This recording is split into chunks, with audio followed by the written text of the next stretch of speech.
Hello everyone, welcome to yet another episode of From the Writer's Desk by Penguin Random House India. Today we have India's most popular thriller author, none other than Novoneel Chakraborty. We've recently released his book Heart on the Edge, and we have a couple of questions to understand what's his writing process, how does he go about it, and how does he bring about all these exciting books. So you are known as India's leading thriller author. What made you start writing thriller stories?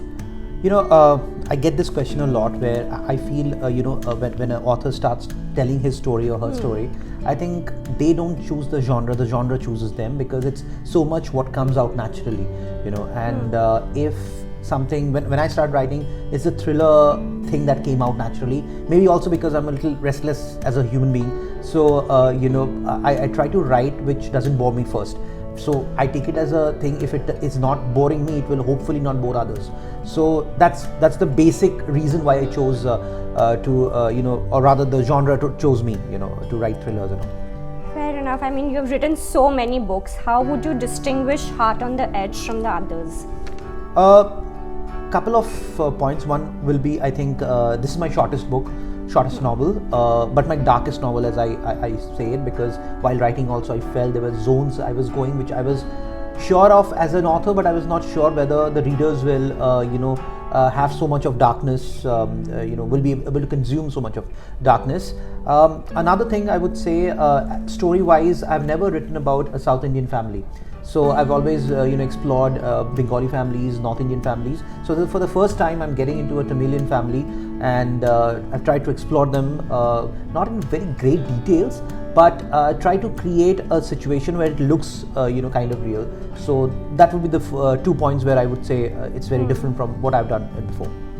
Last year, we also released 1,000 Kisses Deep, which is a romantic thriller, which is similar to all the other thriller stories that you've written. But this one is a sibling relationship. Yeah. What made you deviate from romantic thrillers and choose sibling? So, because I've been writing, 17, 18 books, so I also wanted to take a break from the usual relationship stories that I tell with the jacket of thrillers. So I thought, why not, take up a relationship which is universal, which is beautiful, sacred in its own way, and also something that I have not dwelled into as a writer till now.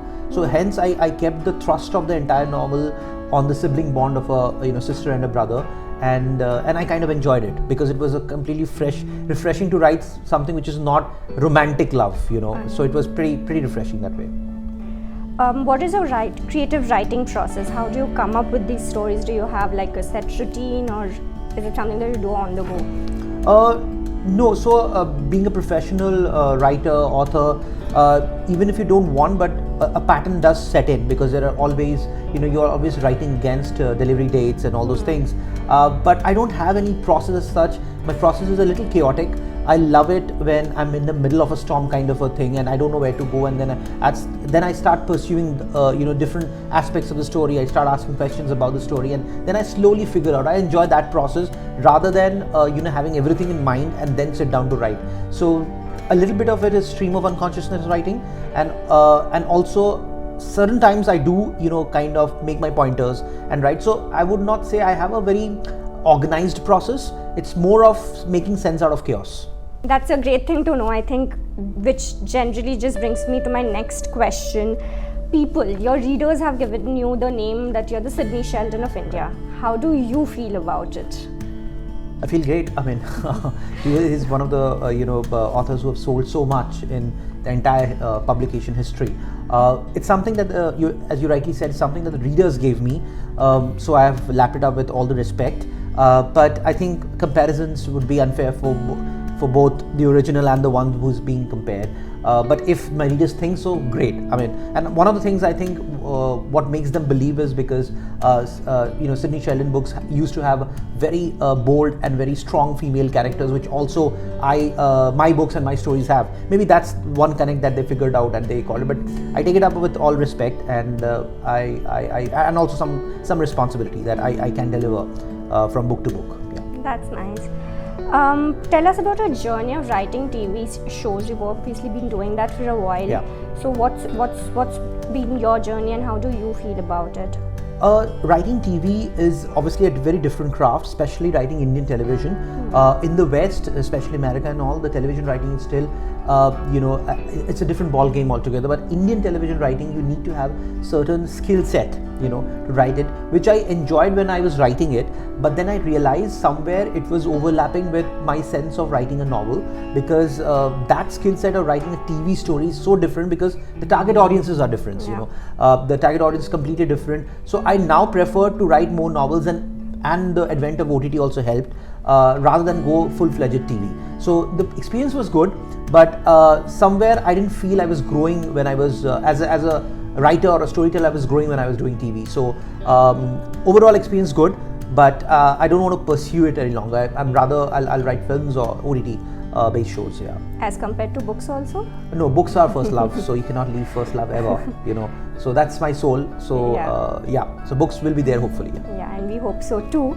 The last question: what's a message that you would give to your readers? I think the only thing I would, because we are here discussing books and everything, I would say go out there and buy books and read, because it's important that we because as book lovers, it's very important that we support the industry, and if you want to buy it online, do buy it online, but also visit bookstores, buy from there also, create a balance, and read all sorts of books, be it fiction, non-fiction, whatever. I think, and also another sense of responsibility that I wanted to share was, even if when you are reading, you should be aware that someone is watching you, and maybe he or she may pick up a book seeing you. So it's so important to have that responsibility, that if I'm a reader, if I'm an avid reader, how many other readers I'm creating. So that sense, if we can do that, that will be amazing, knowingly or unknowingly. Thank you so much for that Thank you so beautiful much. message. Which brings us to the next round, which is rapid fire. Okay. Describe Heart on the Edge in 3 words. Dark, compelling, and thrilling. Can you summarize Heart on the Edge in 5 sentences without giving away the plot? So it will be the story of a Tamilian girl whose brother disappears suddenly, and she needs to figure out where the brother has gone. But thereby she ends up digging out a lot of skeletons of her own family. Okay. You are stuck in any of your book universes for the rest of your life. Which one would it be and why? I would say Roses Are Blood Red, because it's a personal story. So I would, maybe in my mind I'm still stuck there. So that's the universe I would love to be a part of. Okay. If you had to cast someone as Naishi, who would it be and why? So Naishi Kamraj in Heart on the Edge, I would say Rashika Mandana, because I just, age-wise she's there in the zone, and somewhere I feel the kind of spirit that Naishi shows in the story, that's the same spirit itself Rashmika also has, at least in a social image. Okay. If you could meet any of your characters from the novels you've written till now, who would that be?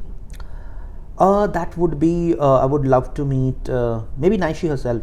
I mean, it's always, authors are always, curious to meet their latest creation. So it would be Naishi, yeah. Nice. Thank you, Novoneel. We had a great time. I hope you enjoyed too. For anyone who hasn't picked up the book yet, please go ahead and buy a copy of Heart on the Edge. Do you have anything to say? Yeah, thank you for inviting me on this YouTube channel of Penguin India. I would also say, if you haven't read the book, please do buy, read, and let me know how you feel. And please do like, share, and subscribe Penguin India on YouTube. Thank you.